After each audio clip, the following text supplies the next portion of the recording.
Alright, so welcome back to my channel. This is a new podcast. I'm looking at the preview for the Liverpool game. I'm going into some stuff that has happened as of late in terms of Manchester United. So let's get straight into it.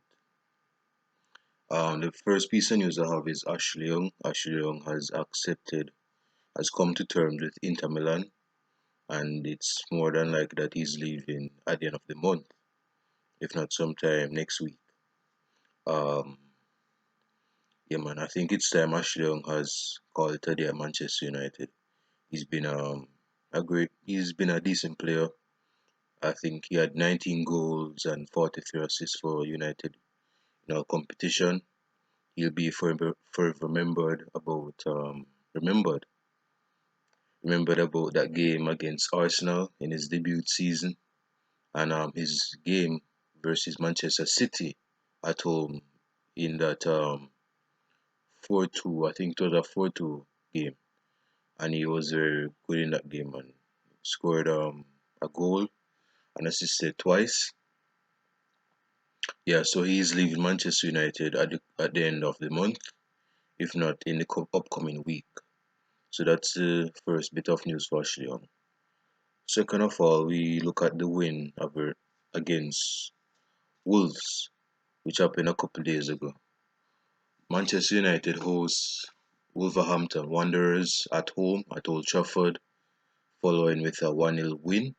It wasn't convincing, but we needed to win to progress to the next round, and we did. A goal through one Mata. Like someone was saying on Twitter that if Mata was fast, it would be offside, and I agree with that statement wholeheartedly. Yeah, man, I think Mata took that ball in his stride very well, and the chip was sublime. I think that was a very good goal. And credit to Anthony Martial as well. That was a very good assist, beating a player and passing it into space to one Mata. So that's Manchester United. Manchester United's win against Wolves. The next bit of news here, I don't want this to get long, is Brandon Williams. Brandon Williams has been a great left back. You can see that I have my time on today. It's below 11 degrees today. Wow. Yeah, so Brandon Williams has been in superb form. Um, yeah, man, he's been like yesterday, he allowed Adama Traore to switch wings because he started on the right wing. Now he had to play on the left wing because he couldn't beat Brandon Williams. So yeah, man, he was very good in that game, and he had this player in his pocket. What's his name again? He was the guy that scored the goal that was, it wasn't offside goal. It was a goal that was retracted from the referee for Wolves. Yeah, they had a fight because he couldn't beat Brandon Williams, and Brandon Williams basically dominated him BDSM style. So yeah, man, Brandon Williams has been in terrific form, and I hope that he continues. And it's a it's a good things to come. So for him, I hope that he plays against. It's a tough one to start him against Liverpool, but I'll get into that in a second. Um, yeah, from the next side of the tracks, it's said that Joel Matip and Fabinho. I shouldn't be saying this, but I thought I should. So if some Manchester United players watching this, they can be aware of it. Um, yeah, but Joel Matip and Fabinho is back in training. If you want to take the words of Jurgen Klopp, he claims that Joel Matip has recovered and Fabinho has recovered from training, and they are likely to be in the squad versus Manchester United on Sunday. So back to Manchester United.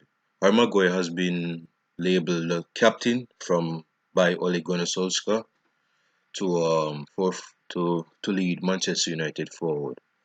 When you look in United's past, you see great captains like Bobby Robson, Wayne Rooney. Um, I'm coming right into that in a second. I don't want to get in these long tangents because I want to get this video short as possible. But you have Bobby Robson, you have Rooney, you have Nemanja Vidic, you have Rio Ferdinand, Patrice Evra, Keno. How could we leave out Roy Keane? Was an animal back in the day. We had David. Let's well, David here was captain, but David here is not captain material, is he? He isn't. So yeah, I think Rooney, not to go on a long segue, but I think Rooney being captain, I think that hindered him in unleashing the animal that he once was back in the day. You have to understand that when Rooney, prior to being captain, he was scoring goals left, right, and centre. I think giving him the captaincy was basically putting in a cage on him to suppress that animal instinct because Rooney was an animal man. He scored goals in his last years at United, but I think it would have been more if he wasn't captain. I think some animals can't be captain if you understand.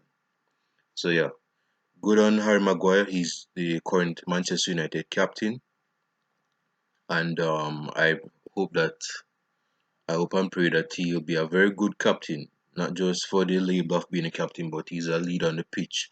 So he tells Lindelof or the back four when to push up and when to step back. Because being a captain is not just having the armband on his hand.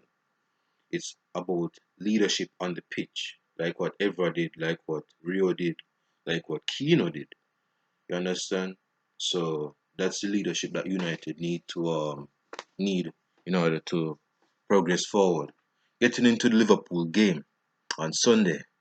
All right. So as you can, if you are a United supporter, you know that Manchester United held a 1-1 draw at Old Trafford against Liverpool in the last match, which was last year. Adam Lallana scoring at the I think near post or far post through a set piece, and that's the only game Liverpool have drawn. The only game Liverpool hasn't lost a game, so they have won all of their games and drawn one.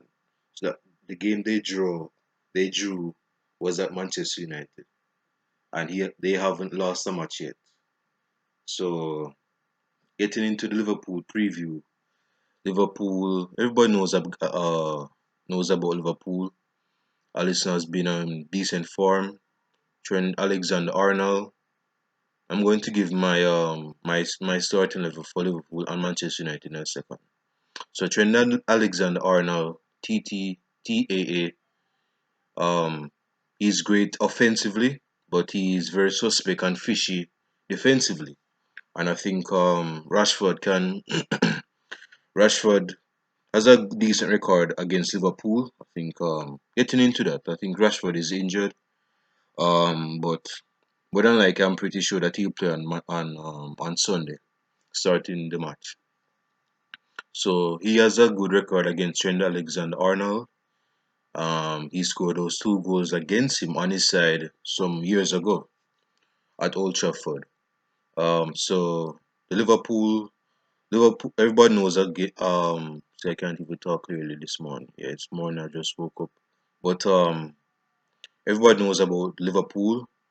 Everybody knows that VAR is on their side, what and whatnot. But let's just give them some slack, huh?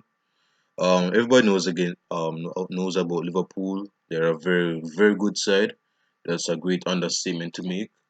They're the best team in the world. Yep, they're the best team in the world. So their front three.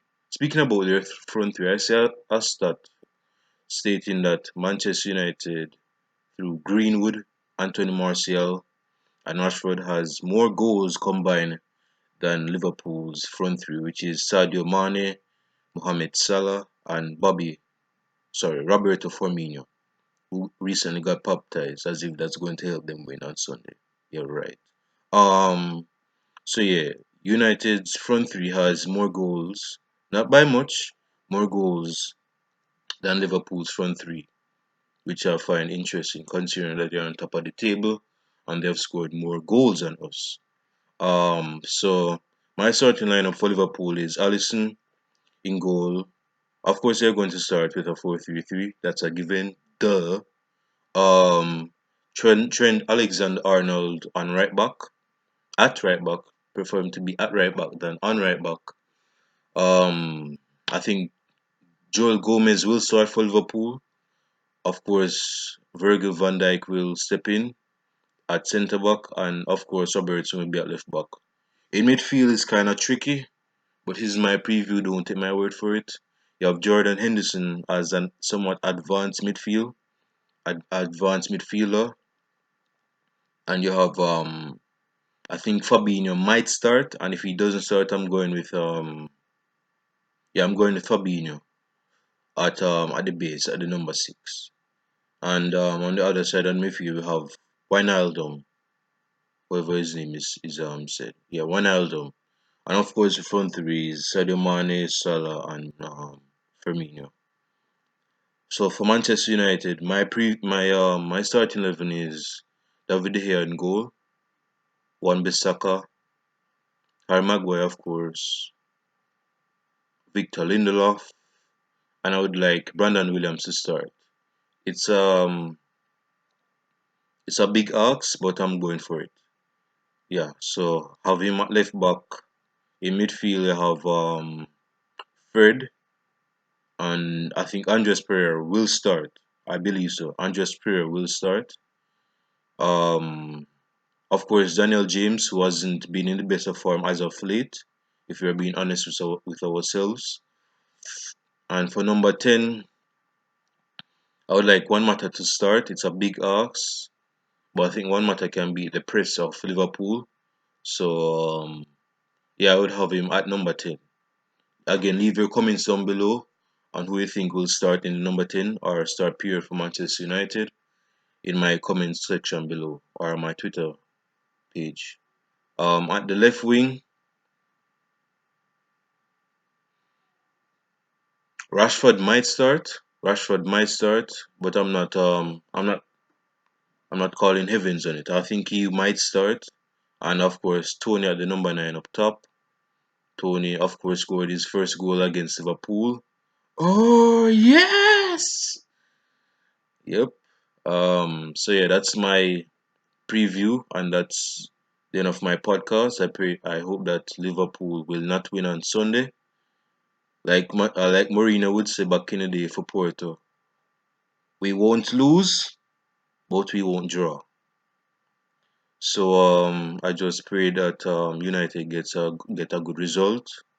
If they lost or draw, I pray that it will be a very convincing game. So you see difference in the style of play. But that's my podcast for today. Again, leave your comments down below, and I'll see you in the next podcast. Peace.